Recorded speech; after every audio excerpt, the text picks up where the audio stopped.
কুড়িগ্রামে জেলা পরিষদের উদ্যোগে সদর উপজেলায় পাঁচগাছি ও যাত্রাপুর ইউনিয়নের বন্যা কবলিত ৬০০ পরিবারে ত্রাণ সামগ্রী বিতরণ করা হয়েছে।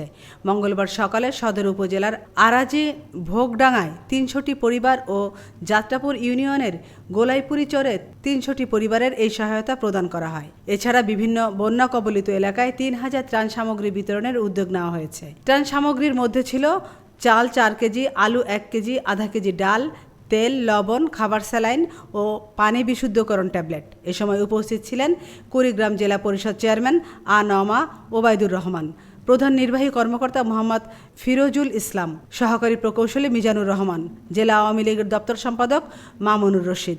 আমেনা ইসলাম, আজকের সংবাদ।